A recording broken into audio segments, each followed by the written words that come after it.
राष्ट्र से बढ़ के धर्म नहीं होता है। चाहे मुल्ला बैठे, मौलवी बैठे, चाहे योगी बैठे, जब संवैधानिक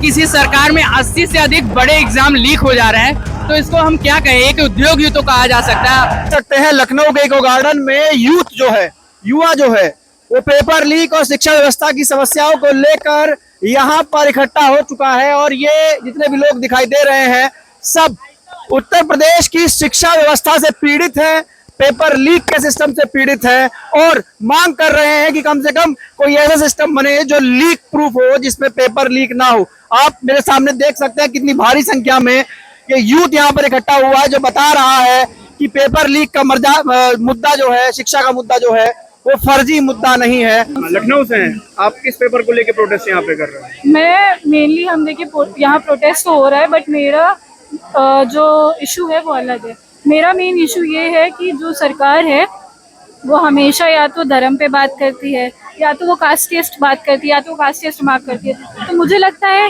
रादर देन टॉकिंग अबाउट ये रिलीजन या आपकी कास्ट, इनको मेन फोकस करना चाहिए हेल्थ केयर पे, एजुकेशन पे, जो ये लीक हो रहे हैं। लेकिन मैम जब इलेक्शंस होते हैं तो मुद्दे यही रहते हैं, कास्ट मुद्दा रहता है, धर्म मुद्दा रहता है, जाति मुद्दा रहता है, लेकिन लोग वोट करते हैं। आप ही लोग वोट करते हैं, बिना वोट हमने तो नहीं किया, बिना वोट के चुन के नहीं आते ये नहीं। लोग। तो मैं तो ये कह रही हूँ ना, मैं अपना बता रही हूँ, मैं दूसरों के बारे में नहीं बोल सकती। ये मेरा पर्सपेक्टिव है और जो मैं कर रही हूँ, मैंने तो वोट नहीं दिया।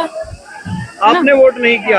आप क्या चाहते हैं कि मुद्दे क्या हो देश में? देखिए, मेरा मेन मुद्दा है, पहला तो किसी भी जो कास्ट स्लर है ये नहीं होना चाहिए, धर्म पे बात नहीं होनी चाहिए।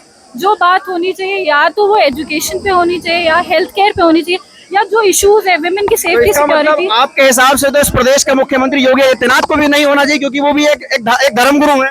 धर्मगुरु ऐसा थोड़ी ना है कि अगर धर्मगुरु, अगर एक धर्म से जुड़ा हुआ व्यक्ति सरकार का अध्यक्ष है, तो कैसे आप कह सकती हैं कि धर्म की बात नहीं होनी चाहिए? जब मंदिर से आया व्यक्ति सरकार चलाएगा तो धर्म की बात होगी, संविधान की बात होगी, संविधान की बात होगी। जब संवैधानिक पद पे जो बैठेगा वो संवैधानिक बात करेगा, चाहे मुल्ला बैठे, मौलवी बैठे, चाहे योगी बैठे, जब संवैधानिक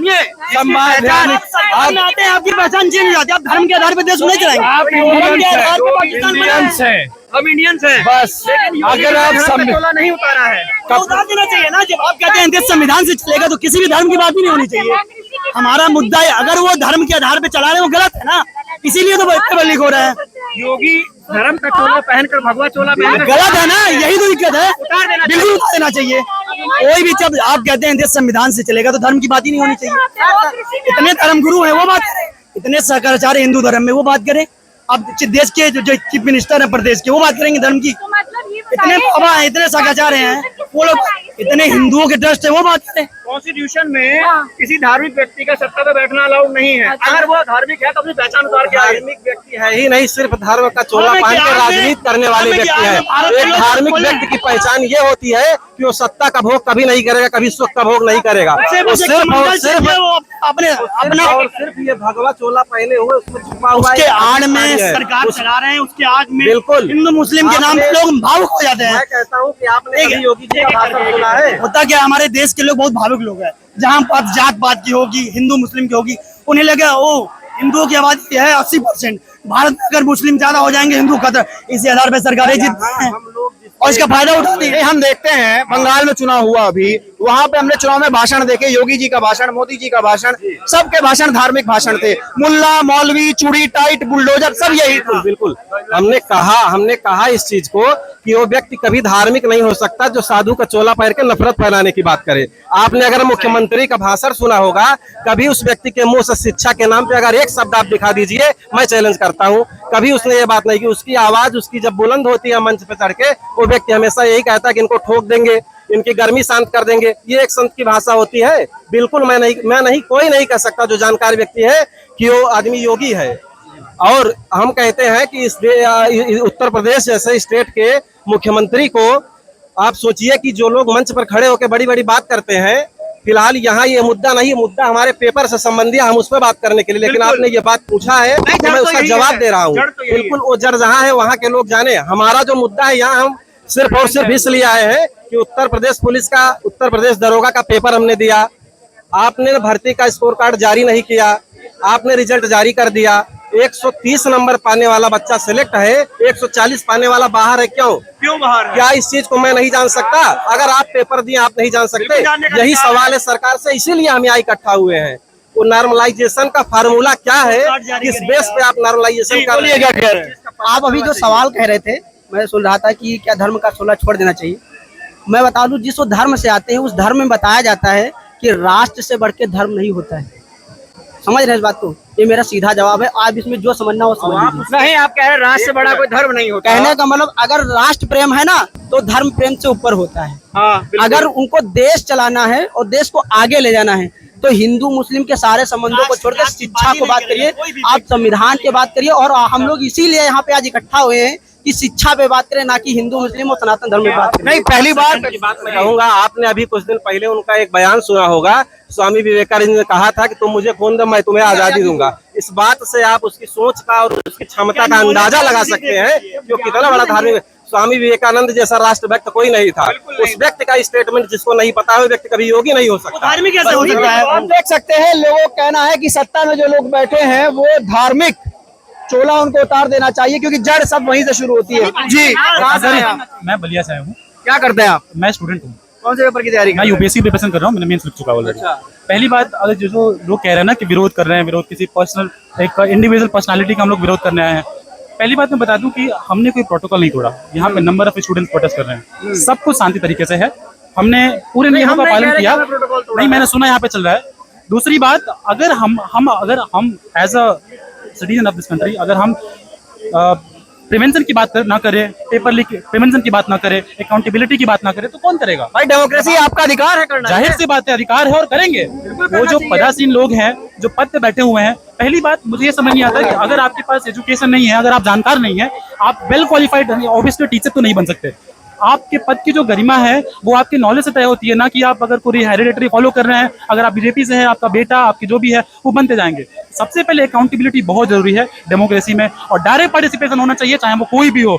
अगर एक युवा निकलेगा नहीं और इसको सुनिश्चित नहीं करेगा तो फिर देश अंधकार में है। लेकिन अकाउंटेबिलिटी में सर बात कौन कर रहा है, मैं यही जानना चाहता हूँ। इस देश में युवा प्रोटेस्ट करते हैं तो उनको बोल दिया जाता है कि दे आर एंटी नेशनल्स। किसान आता है तो खालिस्तानी बोल दिया जाता है। इस देश में अगर आदिवासी प्रोटेस्ट करते हैं तो उनको नक्सल्स बोल दिया जाता है। यही तो देश की समस्या है। पूरी मीडिया बायस्ड है। मैं आपको नहीं कर रहा हूँ, तमाम तरह के जो मीडिया के प्रतिबंधित लोग हैं बायस्ड हैं। और देखो, अनएम्प्लॉयमेंट रेट पे कौन बात करता है? किसी ने कोई बात नहीं किया। जो धार्मिक मुद्दा लेके आ जाते हैं चुनावी कीड़े, ये हिंदू मुस्लिम कर दिए, जात वगैरह कर दिए। लेकिन बस वोट तो अभी लोग कर रहे हो ना उनको। नहीं, देखिए, बात ऐसी है ना कि बहुत सारी समस्या है जो मैं उजागर नहीं करना चाहता, लेकिन मैं आपको बता दूं, ये जो 3-4 प्रमुख समस्याएं हैं ना, उसको डायरेक्ट रिप्रेजेंटेशन के तौर पे लोगों को सामने आना चाहिए। और यही विचारधारा है सीजेपी की। हम कोई पार्टी का समर्थन नहीं कर रहे हैं। हमारी विचारधारा है कि ये ट्रांसपेरेंसी लाई जाए, अकाउंटेबिलिटी तय की जाए, और यही सीजेपी की विचारधारा है ये। सीजेपी की 100% अकाउंटेबिलिटी, ट्रांसपेरेंसी, यही चाहिए। Freedom of speech and expression, इसी का उदाहरण है। जी, कहाँ से आए आप? हम यही राजेशपुरम लखनऊ से हैं। हमारा ये सुझाव है सबसे ज्यादा वहाँ पे, क्योंकि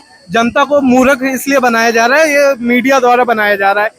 एक सबसे पहले कानून ये लाना चाहिए कि सरकार को कोई भी हक नहीं होना चाहिए कि मीडिया को पैसे दे के अपना ऐड चलवा पाए, क्योंकि सारी मीडिया इसीलिए बिकी हुई है क्योंकि सरकार पैसा देती है, क्योंकि उनका ऐड सरकारी जाता है। एक रूल बनना चाहिए, किसी भी मीडिया को किसी भी सरकारी का ऐड करने का पैसा नहीं मिलना चाहिए, ये इलीगल होना चाहिए, तभी यहाँ पे। लेकिन मीडिया तो चौथा स्तंभ है, वो तो स्वतंत्र होता है। मीडिया स्वतंत्र आज की डेट में नहीं है। आप जैसे लोग हैं वहाँ पे, अभी यहाँ पे आज तक पकड़ ले, अभी जानबूझ के यहाँ पे 3 नारे लगवाए गए ब्राह्मणवाद मुर्दाबाद के। मैं ब्राह्मण हूँ, यहाँ पे जितने लोग हैं सब साथ खड़े थे, सबने यही कहा था कि वहाँ पे उनको मना किया गया कि ब्राह्मणवाद नहीं, ये जानबूझ के ब्राह्मण गोदी मीडिया नारा लगवाया। ये जानबूझ के गोदी मीडिया ही ने नारा लगवाया। हमने खुद देखा, अभी 3 बार रिकॉर्ड हुआ है यहाँ पे ये चीज। मतलब गोदी मीडिया ने स्टूडेंट के प्रोटेस्ट में ब्राह्मणवाद मुर्दाबाद के नारे मैं मैं पहले इसीलिए आया था कि हम गाली दे रहे थे कि ये लोग ब्राह्मणवाद मुर्दाबाद कर रहे हैं।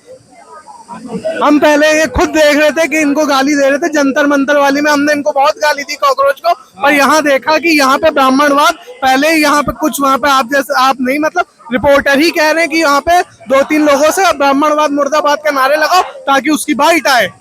ये चीज है यहाँ पे। असल में यहाँ पे ये आराम से स्टूडेंट को क्या, 1 मिनट, कहाँ से आए भाई आप? ये क्या लिखा है? उत्तर प्रदेश पेपर लीक आयोग, उत्तर प्रदेश लीक उद्योग। लीक उद्योग, हाँ। डबल इंजन की सरकार छात्रों को बना रही है बेरोजगार। पेपर लीक सरकार करो, शिक्षा का सम्मान करो, धर्मेंद्र प्रधान इस्तीफा दो। मतलब ये जो उत्तर प्रदेश में पेपर लीक आयोग चल रहा है, आप देखिए, अगर किसी सरकार में 80 से अधिक बड़े एग्जाम लीक हो जा रहे हैं तो इसको हम क्या कहें, एक उद्योग ही तो कहा जा सकता है। और जिस हिसाब से आपके ही मीडिया चैनलों के माध्यम से शिक्षा माफियाओं का एक टेलीग्राम पे कार्टेल पकड़ा जाता है तो उसको क्या कहा जाए, उद्योग ही कहा जाए। उससे पता चलता है, न्यूज पिन चैनल में देख रहा था, उससे पता चलता है कि 15-15 लाख में पेपर नीट के बेचे गए, तो इसको क्या बोला जाए, इसको उद्योग ही बोला जाएगा ना, क्या बोला जाएगा, आप बताइए। नहीं तो अकाउंटेबिलिटी कौन तय करेगा, सरकार से सवाल कौन पूछेगा? हम मीडिया पे देखते हैं 12 साल मोदी बेमिसाल, 10 साल योगी बेमिसाल।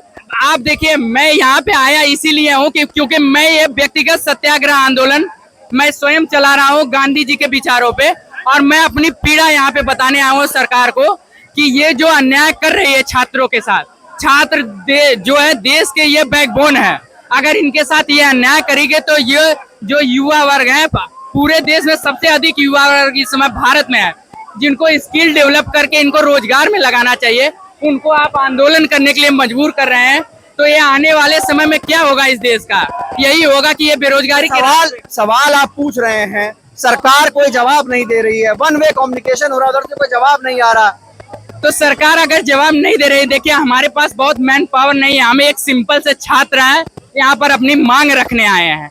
तो मैं सरकार से कहना चाहता हूँ कि आने वाले समय में जब हमारे पास में क्षमता होगी तो हम आपको नकार देंगे चुनाव में। हाँ, चुनाव में हम आपको नकार देंगे। अगर आप हमारे शिक्षा व्यवस्था को दुरुस्त नहीं करते हैं तो हम आपको किस लिए चुनेंगे। देखिए आप सुन सकते हैं जी, यहाँ पे शिक्षा मंत्री का इस्तीफा इसीलिए मांग रहा हूँ ताकि अकाउंटेबिलिटी निर्धारित हो। राजनाथ सिंह ने एक बात कही थी आज से 5 साल पहले, जब एक बड़ा आतंकी हमला हुआ था, कि ये यूपीए सरकार नहीं, ये एनडीए सरकार है, यहाँ इस्तीफे नहीं होते हैं। सरकार कोई भी हो, मैं आपके चैनल के माध्यम से उन्हें बता देना चाहता हूँ, सरकार कोई भी हो बस 5 साल के लिए आती है, उसके बाद उसकी जवाबदेहिता खत्म हो जाती है और जनता दिखा देगी कि आपकी तानाशाही कितने दिनों तक चलेगी।